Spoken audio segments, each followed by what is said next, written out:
আসসালামু আলাইকুম। মৃদুকাল ইন্দিয়া হাজার আসমত বিশ্ববিদ্যালয় কলেজ কর্তৃক পরিচালিত অনলাইন ভিত্তিক শ্রেণী কার্যক্রমে সবাইকে জানাচ্ছি ঈদ পরবর্তী শুভেচ্ছা ও অভিনন্দন। সুপ্রিয় শিক্ষার্থীবৃন্দ, আশা করি তোমরা সবাই ভালো আছো। আজ আমি তোমাদের যুক্তিবিদ্যা দ্বিতীয় পত্রের তৃতীয় অধ্যায় নিয়ে আলোচনা করব। তাহলে চলো আমরা ক্লাসটা শুরু করি। আমাদের দ্বিতীয় অধ্যায় হচ্ছে যৌক্তিক বিভাগ। আমরা জানি অধিকাংশ পদের দুটো দিক থাকে, একটা হচ্ছে কি পরিমাণগত দিক, আর একটা হচ্ছে গুণগত দিক।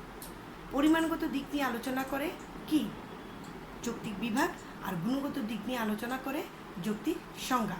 পরিমাণগত দিক মানে হলো ব্যক্তার্থ, ব্যক্তার্থ নিয়ে আলোচনা করে যৌক্তিক বিভাগ, আর গুণগত দিক অর্থাৎ যাত্রার্থ নিয়ে আলোচনা করে যৌক্তিক সংজ্ঞা।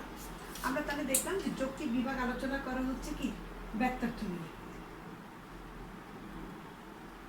ব্যক্তার্থ নিয়ে মূলত যৌক্তিক বিভাগ আলোচনা করে। আর যৌক্তিক বিভাগের আমরা একটা সংজ্ঞা যদি বলি তাহলে হলো একটি মূল সূত্রের ভিত্তিতে কোনো জাতিকে যদি তার নিম্নতম উপজাতিতে ভাগ করা হয় তবে তাকে বলা হবে কি যৌক্তিক বিভাগ। তাহলে আমরা যৌক্তিক বিভাগের মধ্যে তিনটে বিষয় দেখলাম। একটা হচ্ছে একটিমাত্র মূল সূত্র, একটিমাত্র মূল সূত্র,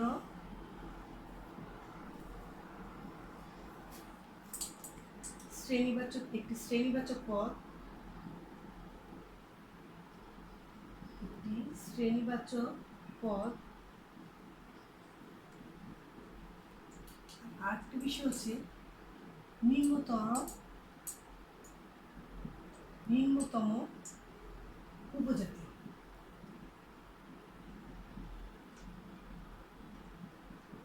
আমরা দেখলাম যে যৌক্তিক বিভাগের ক্ষেত্রে তিনটা বিষয় আছে, নিম্নতর উপজাতি। আমরা দেখলাম যে যৌক্তিক বিভাগের তিনটে বিষয়, একটা হচ্ছে একটিমাত্র মূলনীতি থাকবে, একটা শ্রেণীবাচক পদ থাকবে, আর একটা কি নিম্নতর একটা উপজাতি থাকবে। তাহলে আমরা সংজ্ঞাটাকে আবার বলি, একটিমাত্র মূল সূত্রের ভিত্তিতে, একটিমাত্র মূল সূত্রের ভিত্তিতে কোনো একটি শ্রেণীবাচক বা জাতিবাচক পদকে তার অন্তর্ভুক্ত নিম্নতর উপজাতিতে বিভক্ত করার যে পদ্ধতি তাকে বলা হয় যৌক্তিক বিভাগ। ধরো আমরা একটা উদাহরণ দিই, যদি আমরা যে জীবকে যদি আমরা ভাগ করি, জীবকে যদি আমরা বুদ্ধিবৃত্তি অনুসারে যদি আমরা জীবকে ভাগ করি তাহলে প্রথমে আমরা পাবো মানুষ, অন্যান্য প্রাণী।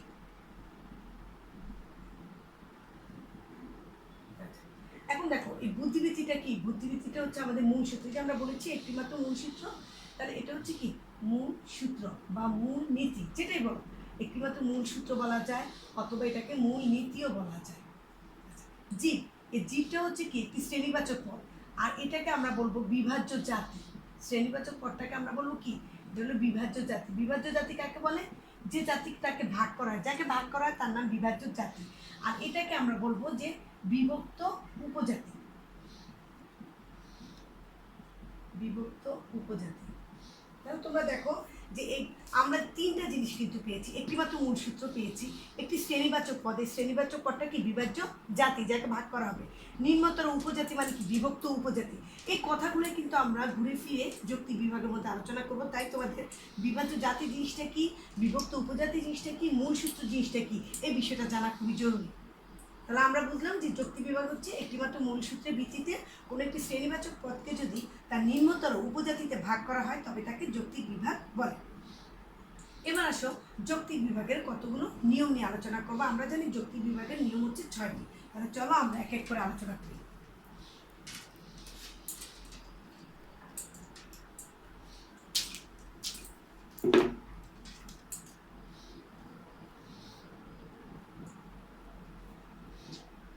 যৌক্তিক বিভাগের নিয়ম হচ্ছে কি 6টি। আমাদের প্রথম নিয়ম, 1 নম্বর নিয়ম হচ্ছে যৌক্তিক বিভাগের ক্ষেত্রে জাতিবাচক পদকে বিভাজ্য করতে হবে, জাতিবাচক পদকে ভাগ করতে হবে,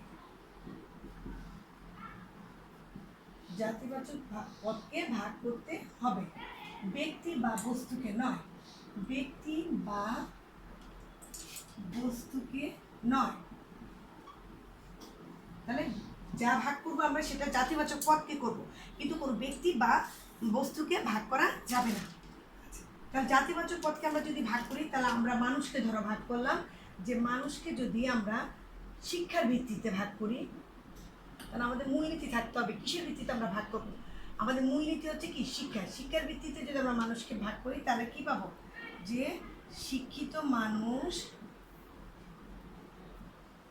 একটা হচ্ছে কি অশিক্ষিত মানুষ।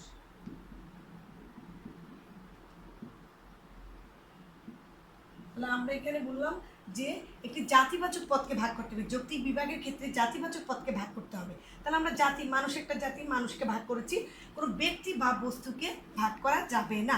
যদি আমরা প্রথম নিয়মকে লঙ্ঘন করি বা ব্যক্তি বা বস্তুকে যদি ভাগ করি, তাহলে দুই ধরনের ভুল হবে বা অনুপপত্তি হবে। এক নম্বর ভুল হচ্ছে অঙ্গগত বিভাগ অনুপপত্তি।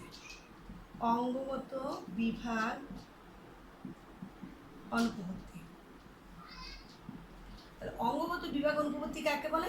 যদি কোনো বিশেষ ব্যক্তি বা বস্তুকে তার অঙ্গের ভিত্তিতে যদি ভাগ করা হয়, তবে তাকে বলা হবে কি? অঙ্গগত বিভাগ অনুপপত্তি।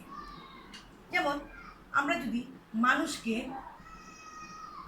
মানুষকে তার অঙ্গের ভিত্তিতে ভাগ করি, যেমন আমরা যদি বলি চোখ, মুখ, নাক, কান, এগুলো যদি আমরা মানুষকে যদি তার অঙ্গের ভিত্তিতে ভাগ করি, তাহলে কি হবে? তাহলে সেটা হবে অঙ্গগত বিভাগ অনুপপত্তি। অনেক সময় দেখা যায় যে আমাদের দেখা যায় যে আমাদের পরীক্ষার মধ্যে আসে, ধরো একটা গাছের ছবি এঁকে দিল, তখন গাছকে ভাগ করা হয় বিভিন্ন কাণ্ড, মূল কাণ্ড, পাতা, ফুল, ফলে ভাগ করা হয়। এই যে ফুল ফলে ভাগ করা হয়, এইগুলোকে কোন ধরনের অনুপপত্তি বলতে বলে? তখন তোমাদের বলতে হবে যে এটা হচ্ছে অঙ্গগত বিভাগ অনুপপত্তি। আবার দেখা যায় কোনো কোনো ক্ষেত্রে দেখা যায় একটা ঘরের ছবি এঁকে দেয় এবং বলতে থাকে যে একটাকে বলে যে এটা জানালা, এটা দরজা, এটা চাল। তাহলে এই যে এরকম জাতীয় ছবি থাকলে তোমরা অঙ্গের ভিত্তিতে যদি ভাগ করা হয়, তাহলে বুঝবে সেটা অঙ্গগত বিভাগ অনুপপত্তি। আর আরেকটা হচ্ছে কি? গুণগত বিভাগ অনুপপত্তি। গুণগত বিভাগ অনুপপত্তি। তাহলে গুণগত বিভাগ অনুপপত্তি কাকে বলে? যদি কোনো বিশেষ ব্যক্তি বা বস্তুকে তার গুণের ভিত্তিতে যদি ভাগ করা হয়, তাহলে তাকে বলা হবে কি? গুণগত বিভাগ অনুপপত্তি। যেমন আমরা যদি বলি যে একটা আমকে, ধরো একটা আমকে আমরা ভাগ করলাম স্বাদ, বর্ণ, গন্ধ। আমরা কি করলাম? এই যে স্বাদ, বর্ণ, গন্ধ, এগুলো কি আমের গুণগত দিক। তাহলে আমকে আমরা 3 ভাগে ভাগ করলাম, স্বাদ, বর্ণ, গন্ধ। এই গুণের ভিত্তিতে আমরা আমকে ভাগ করেছি বলে এটা হচ্ছে গুণগত বিভাগ অনুপপত্তি। তাহলে আমরা প্রথম নিয়মটা বুঝলাম যে জাতিবাচক পদকে ভাগ করতে হবে, কোনো ব্যক্তি বা বস্তুকে ভাগ করা যাবে না। যদি কোনো বিশেষ ব্যক্তি বা বস্তুকে ভাগ করা হয়, তবে অঙ্গগত ও গুণগত বিভাগ অনুপপত্তি নামে দু ধরনের অনুপপত্তি ঘটবে।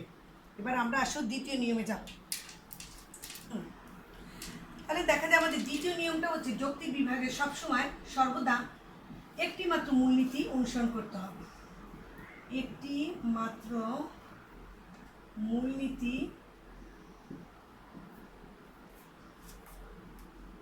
অনুসরণ করতে হবে।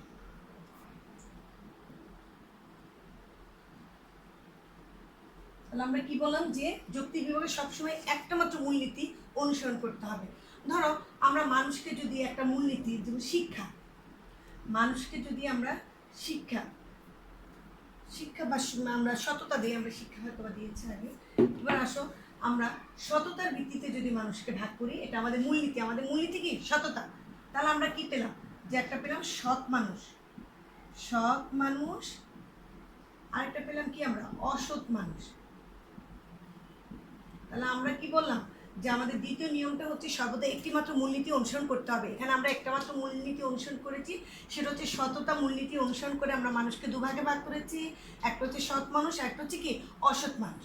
কিন্তু যদি একটি মাত্র মূলনীতির পরিবর্তে যদি একাধিক মূলনীতি অনুসরণ করা হয়, তবে একটা অনুপপত্তি ঘটবে। এই নিয়মটাকে লঙ্ঘন যদি করা হয়, মানে না মানা হয়, তবে এক ধরনের অনুপপত্তি ঘটবে। সেই অনুপপত্তিটার নাম হচ্ছে সংকর বিভাগ অনুপপত্তি। সংকর বিভাগ অনুপপত্তি। তাহলে কি বললাম আমরা? যে সর্বদা একটি মাত্র মূলনীতি গ্রহণ করতে হবে, এটা হলো আমাদের নিয়ম। যদি একের অধিক মূলনীতি আমরা অনুসরণ করি, তবে যে অনুপপত্তিটা ঘটবে তাকে বলা হবে কি? সংকর বিভাগ অনুপপত্তি। ধরো যদি কোনো এক মানুষকে আমরা যদি মানুষ জাতিকে আমরা যদি ভাগ করলাম লম্বা, ফর্সা, সৎ, এই 3 ভাগে আমরা মানুষকে ভাগ করলাম। এখানে দেখো আমরা লম্বা, লম্বা মানে কি, এখানে হলো উচ্চতাকে বোঝানো হয়েছে, তাই তো? এখানে আমাদের মূলনীতি কি পেলাম, উচ্চতা। ফর্সা, এখানে আমার মূলনীতি কি পেলাম, বর্ণ। এখানে সৎ, এখানে আমার মূলনীতি কি পেলাম, সততা। তাহলে আমার নিয়ম হচ্ছে কি, একটা মাত্র মূলনীতি অনুসরণ করতে হবে। কিন্তু আমি কিন্তু এখানে কয়টা মূলনীতি অনুসরণ করেছি, আমি এখানে 3টা মূলনীতি অনুসরণ করেছি। তাই এখানে এই একের অধিক যদি মূলনীতি অনুসরণ করা হয় তবে সংকর বিভাগ অনুপপত্তি নামে এক ধরনের অনুপপত্তি ঘটবে। এবার আসো আমরা 3 নম্বর নিয়মে যাই।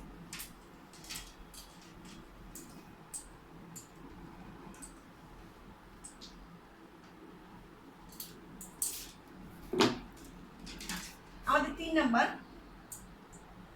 নম্বর যে ইয়েটা সেটা হচ্ছে যৌক্তিক বিভাগে বিভাজ্য জাতির ব্যক্তার্থ বিভক্ত উপজাতির ব্যক্তার্থের সমান হবে।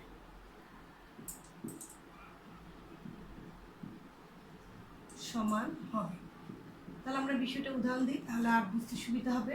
ধরো মানুষ কি একটা জাতি, মানুষকে আমরা দুভাগে ভাগ করলাম, একটা হচ্ছে জ্ঞানী মানুষ, আরেকটা কি আমরা ধরলাম মূর্খ মানুষ।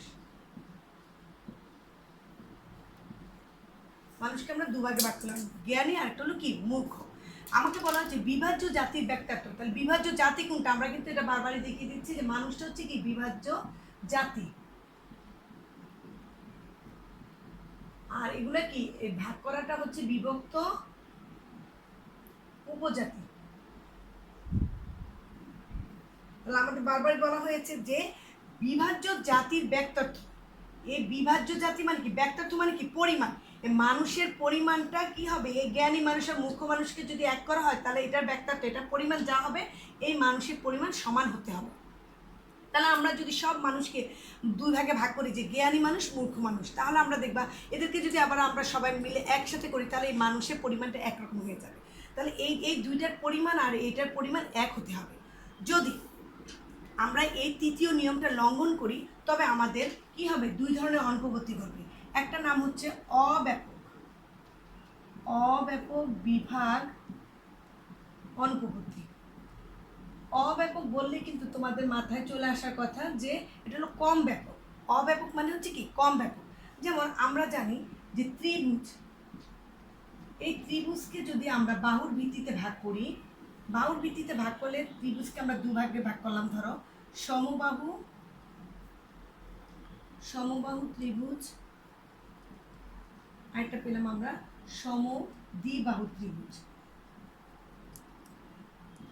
এখন দেখো আমরা যে এই যে 2 ভাগে ভাগ করলাম, আমরা জানি বাহুর ভিত্তিতে ত্রিভুজ কয় প্রকার, 3 প্রকার। সমবাহু ত্রিভুজ, সমদ্বিবাহু ত্রিভুজ, আরেকটা হচ্ছে কি বিষমবাহু ত্রিভুজ। কিন্তু এখানে কিন্তু আমরা 3 প্রকারের নাম না লিখে আমরা 2 প্রকারের কথা বলেছি। তাহলে এই 2টার পরিমাণ কি এটা পরিমাণের সমান হবে, কোনো মতে হবে না, কেননা এখানে একটা পরিমাণ বাদ পড়ে গেছে, আমাদের একটা ভাগ বাদ পড়ে গেছে।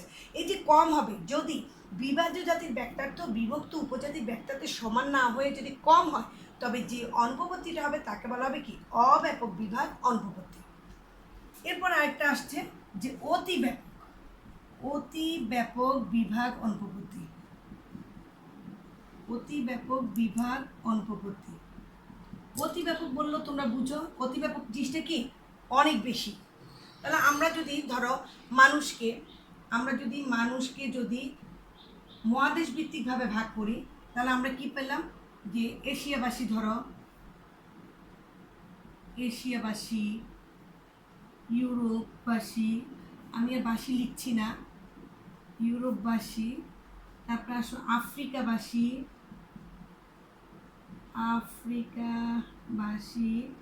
তারপরে ধরো আমেরিকাবাসী, লিখছি না বলে লিখলাম, আর হলো অস্ট্রেলীয়বাসী,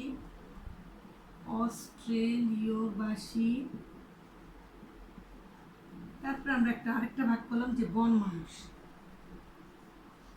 এখানে দেখো মহাদেশ ভিত্তিক আমি কিন্তু ভাগ করেছি Asia, Europe, Africa, America, Australia. বন মানুষ। এখন এই যে বন মানুষ, এই বন মানুষ বিষয়টা দেখো যে বন মানুষ কোথাকার, সে আফ্রিকারও হতে পারে, আমেরিকার হতে পারে, অস্ট্রেলিয়ার হতে পারে, এশিয়ার হতে পারে, ইউরোপেরও হতে পারে। তাহলে আমরা এই বন মানুষ কিন্তু এদের মধ্যেই হবে, এই মহাদেশ ভিত্তিকই হবে। কিন্তু এখানে তা না করে কল কি বন মানুষ একটা এক্সট্রা একটা বাড়ায় লেখা হলো। এই যে আমরা বিভাজ্য জাতির ব্যক্তিত্বটা মানে মানুষটাকে বারবার কিন্তু গণা হলো। এখানেও কিন্তু আমরা বন মানুষ হিসেবে তাদেরকে একবার গণেছি, আবার এখানেও যে আবার গণতেছি। তাহলে দেখা যাচ্ছে যে বিভাজ্য জাতির ব্যক্তিত্ব, এই বিভাজ্য জাতির ব্যক্তিত্বটা বিভক্ত উপজাতির ব্যক্তিত্বের সমান না হয়ে কি হয়েছে, বেশি হয়েছে। যদি বেশি হয় তবে যেই অনুপপত্তিটা করবে তাকে বলা হবে কি, অতি ব্যাপক বিভাগ অনুপপত্তি। এবার আসো আমরা চতুর্থ নিয়মে যাই।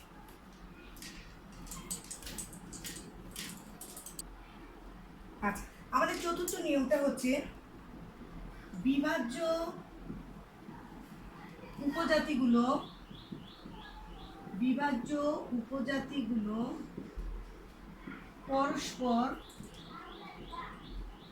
পরস্পর বিচ্ছেদক হবে। বিচ্ছেদক মানে কি, আলাদা হবে। যৌক্তিক বিভাগের চতুর্থ নিয়ম হচ্ছে যৌক্তিক বিভাগের বিভাজ্য উপজাতিগুলো পরস্পর বিচ্ছেদক হবে। ধরো আমরা মানুষকে যদি বর্ণের ভিত্তিতে ভাগ করি তবে কি হবে, ফর্সা, শ্যামলা, কালো। দেখো এই যে বিভাজ্য উপজাতিগুলো, যাকে আমরা এগুলো হলো কি উপজাতি, এই উপজাতিগুলো এই পরস্পর বিচ্ছেদক। যে ফর্সা সে কখনো শ্যামলা বা কালো হতে পারে না, যে শ্যামলা সে ফর্সা বা কালো না। আমরা শ্যামলা বলতে শ্যামলাই বুঝি, ফর্সা বলতে ফর্সাই বুঝি, কালো বলতে কি কালোই বুঝি। তাহলে পরস্পর কি, প্রতিটা হচ্ছে উপজাতিগুলো হচ্ছে পরস্পর বিচ্ছেদক, পরস্পর আলাদা। যদি চতুর্থ নিয়মটাকে না মানা হয় যে বিভাজ্য উপজাতিগুলো পরস্পর বিচ্ছেদক হবে আমাদের নিয়ম, কিন্তু আমরা যদি পরস্পর বিচ্ছেদক করে ফেলি মানে মিলিয়ে ফেলি, তবে যে অনুপপত্তিটা ঘটবে সেটার নাম হচ্ছে কি, পরস্পরাঙ্গী অনুপপত্তি। পরস্পরাঙ্গী বিভাগ অনুপপত্তি।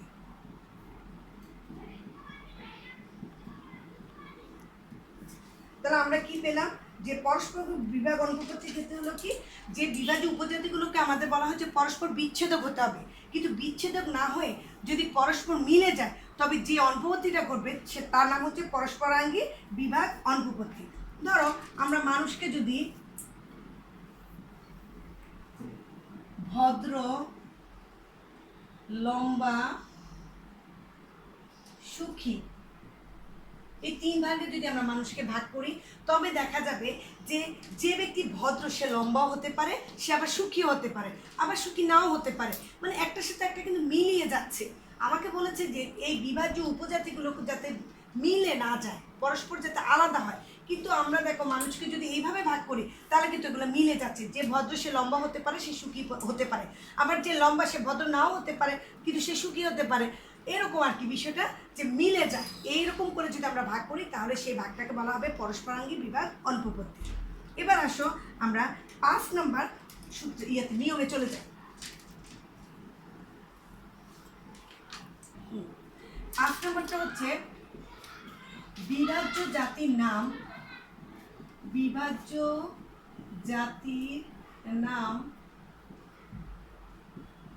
বিভক্ত উপজাতির ক্ষেত্রে প্রযোজ্য হবে।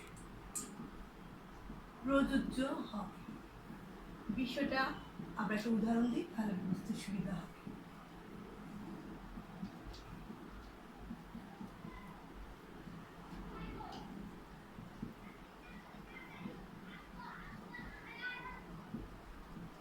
তাহলে আমরা দেখো আমাদের যে পঞ্চম নিয়মটা, সে পঞ্চম নিয়মটা ছিল যে বিভাজ্য জাতি। আমরা এটাকে কিন্তু জানি কি, এটা হলো বিভাজ্য জাতি। এই বিভাজ্য জাতির নামটা কি বলেছে, বিভক্ত উপজাতির ক্ষেত্রে কিন্তু প্রযোজ্য হবে। এই যে ভাগ করেছে সেক্ষেত্রে দেখো এই বিভাজ্য জাতির নাম কি, মানুষ। এখন আমরা যখন মানুষকে দুভাগে ভাগ করলাম, শিক্ষিত শিক্ষার ভিত্তিতে ভাগ করলাম শিক্ষিত এবং অশিক্ষিত, সেখানে আমি শিক্ষিত মানুষ বলেছি এবং অশিক্ষিত মানুষ বলেছি। এই যে বিভাজ্য জাতির নামটা এখানে আমরা মানুষ এখানে লাগাইছি, আবার এখানেও লাগাইছি। তাহলে বিভাজ্য জাতির নামটা বিভক্ত উপজাতির ক্ষেত্রে প্রযোজ্য হবে, ওখানে বসাতে হবে। যদি এই পঞ্চম নিয়মটাকে আমরা যদি না মানি, আমরা যদি লঙ্ঘন করি, তাহলে দুই ধরনের অনুপপত্তি ঘটবে। এক নম্বরটা হচ্ছে অঙ্গগত, যেটা আমরা কিন্তু এই যে অঙ্গগত বিভাগ অনুপপত্তি, এটা কিন্তু আমরা প্রথম নিয়মে পড়েছি। এখানে আমরা পঞ্চম নিয়মেরও ক্ষেত্রে আমরা দেখবো যে এর মধ্যে দুই ধরনের অনুপপত্তি এটা আছে। একটা হচ্ছে অঙ্গগত বিভাগ অনুপপত্তি। এই অঙ্গগত বিভাগ অনুপপত্তির ক্ষেত্রে যদি আমরা বলি যে ধর একটা গাছকেই যদি আমরা ভাগ করি, ভাগ করলাম মূল, কাণ্ড, পাতা, ফুল, ফল। এখন এই যে আমরা যে অঙ্গের ভিত্তিতে একটা গাছকে তার অঙ্গের ভিত্তিতে কিন্তু আমরা ভাগ করেছি। ভাগ করার পর আমরা কি কোথাও এখানে লিখেছি মূল গাছ, কাণ্ড গাছ, পাতা গাছ, ফুল গাছ, মানে এরকম করে তো আমরা লিখি না। কারণ অঙ্গের ভিত্তিতে যখন যে ভাগটা করা হবে সেখানে কিন্তু সাথে সেই আমরা বিভাজ্য জাতির নামটা কিন্তু লিখি না। আর বিভাজ্য জাতি যদি আমি অঙ্গের ক্ষেত্রে ভাগ করি, তো এরকম যদি আমরা লিখি, তাহলে কিন্তু আমাকে নিয়মটা হচ্ছে বিভাজ্য জাতির নামটা লিখতে হবে। এই জন্য বলা হয়েছে যে কোনো যদি আমরা অঙ্গের ভিত্তিতে যদি কোনো কাউকে ভাগ করি, কোনো ব্যক্তি বা বস্তুকে যদি আমরা ভাগ করি, তাহলে সেক্ষেত্রে কিন্তু আমরা বিভক্ত উপজাতির নামটা কিন্তু বিভাজ্য জাতির নামটা কিন্তু সেখানে বিভক্ত উপজাতির ক্ষেত্রে আমরা প্রযোজ্য ঘটাতে পারি না। এই জন্য এই অঙ্গগত বিভাগ অনুপপত্তিটা হয়ে থাকে। এরপর আসি সেই গুণগত বিভাগ অনুপপত্তি, প্রথম নিয়মের মতো গুণগত বিভাগ অনুপপত্তি।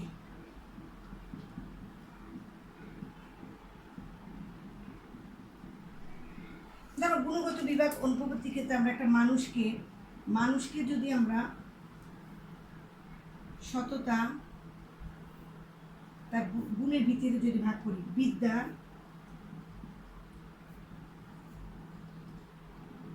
চাতুর্য, এই গুণের ভিত্তিতে যদি কোনো মানুষকে আমরা ভাগ করলাম সততা, বিদ্যান, চাতুর্য, তাহলে সেখানেও কিন্তু আমরা সততা মানুষ, বিদ্যান মানুষ, চাতুর্য মানুষ এই নামটা কিন্তু এখানে আমরা প্রযোজ্য ঘটাই না। এই জন্য বলেছে যে কোনো গুণের ভিত্তিতে ভাগ করা হলে সেটা হবে কি গুণগত বিভাগ অনুপপত্তি। তাহলে যৌক্তিক বিভাগের পঞ্চম নিয়মটা হচ্ছে বিভাজ্য জাতির নামটা সবসময় ক্ষেত্রে বিভক্ত উপজাতির ক্ষেত্রে কিন্তু প্রযোজ্য হতে হবে। যদি প্রযোজ্য না ঘটে তাহলে এরকম অনুপপত্তি ঘটবে, অঙ্গগত বিভাগ অনুপপত্তি এবং গুণগত বিভাগ অনুপপত্তি। এবার আসো আমরা ষষ্ঠ নিয়মে চলে যাই।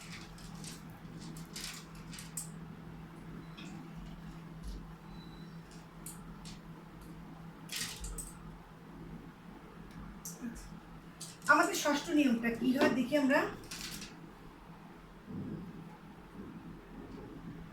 বিভাজ্য আমাদের ষষ্ঠ নিয়ম যেটা, সেটা হচ্ছে যৌক্তিক বিভাগে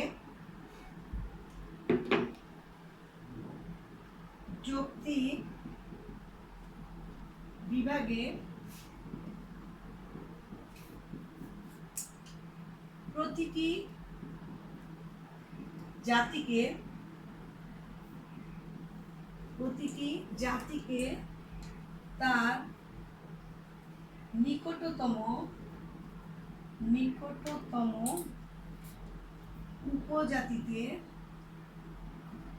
জাতিকে তার নিকটতম উপজাতিতে ভাগ করতে হবে।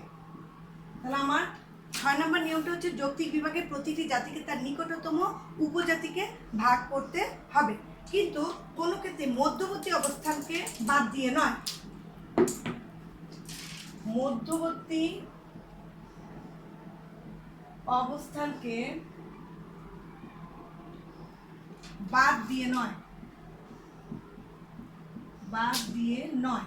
তাহলে আমরা দেখলাম যে আমাদের ষষ্ঠ নিয়মটা হচ্ছে যৌক্তিক বিভাগের প্রতিটি জাতিকে তার নিকটতম উপজাতিতে ভাগ করতে হবে, মধ্যবর্তী অবস্থানকে বাদ দিয়ে নয়। একটা উদাহরণ দিয়ে বিষয়টাকে বুঝাই।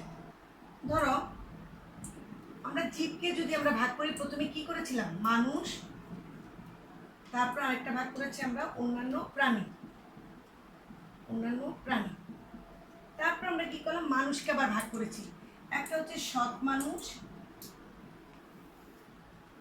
আরেকটা হচ্ছে কি অসৎ মানুষ। এখন দেখো এখানে কিন্তু আমরা কি করলাম, প্রথমে জীবকে মানুষ এবং অন্যান্য প্রাণী এটাকে ভাগ করেছি, তারপরে মানুষকে আমরা সৎ মানুষ অসৎ মানুষ এখানে ভাগ করেছি। আমার ষষ্ঠ নিয়মটা ছিল যৌক্তিক বিভাগে প্রতিটি জাতিকে তার নিকটতম উপজাতিতে ভাগ করতে হবে, মধ্যবর্তী অবস্থানকে বাদ দিয়ে নয়, বা মধ্যবর্তী স্তরকে বাদ দিয়ে নয়। যদি আমরা মধ্যবর্তী স্তরকে বাদ দিয়ে কোনো আমরা ভাগ করি, তবে যেই একটা অনুপপত্তি ঘটবে তার নাম হচ্ছে কি উল্লম্ফন বিভাগ অনুপপত্তি। উল্লম্ফন বিভাগ অনুপপত্তি।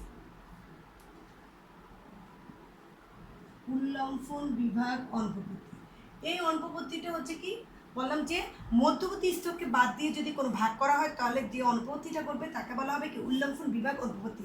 সেই ভাগটা এরকম হতে পারে, ধরো আমরা জীবকে কিন্তু ভাগ করলাম এইভাবে, সৎ মানুষ একটা ভাগ করলাম, অসৎ মানুষ। এই যে বিষয়টা দেখো যে আমরা কি করলাম, আমরা প্রথমে কিন্তু আমাদের নিয়ম হচ্ছে জীবকে প্রথমে মানুষ অন্যান্য প্রাণী এভাবে ভাগ করতে হবে, তারপরে মানুষকে আমরা সৎ মানুষ এবং অসৎ মানুষে ভাগ করব। কিন্তু উল্লম্ফন বিভাগের ক্ষেত্রে জীবকে সরাসরি কোথায় চলে আসছে, সৎ মানুষ আর অসৎ মানুষের দিকে চলে আসছে। মাঝখানে যে একটা মধ্যবর্তী একটা স্তর রয়েছে মানুষ ও অন্যান্য প্রাণী, এই স্তরটাকে সেখানে কোনো বাদ দিয়ে একটা লাভ দেওয়া হয়েছে, কিন্তু জীবের থেকে চলে গেছে কোথায়, সৎ মানুষ এবং অসৎ মানুষ। এখানে মধ্যবর্তী অবস্থানকে বাদ দিয়ে এটাকে ভাগ করা হয়েছে বিধায় এটার নাম হচ্ছে কি উল্লম্ফন বিভাগ অনুপপত্তি। আচ্ছা, তাহলে আমরা দেখলাম যে আমাদের এই যে যৌক্তিক বিভাগের যে 6টা নিয়ম, এই 6টা নিয়ম আমরা যদি সবাই মুখস্থ করব ভালো করে, এবং এগুলোর ফ্যালাসিগুলো খুব গুরুত্বপূর্ণ। যেমন আমরা বললাম যে অঙ্গগত বিভাগ, গুণগত বিভাগ, সংকর বিভাগ, তারপরে আমাদের আসো যে অতিব্যাপক বিভাগ, অব্যাপক বিভাগ, তারপরে এই যে উল্লম্ফন বিভাগ, এগুলো খুবই গুরুত্বপূর্ণ। প্রতি বছরই কিন্তু পরীক্ষায় কিন্তু এই প্রশ্নগুলো এসে থাকে।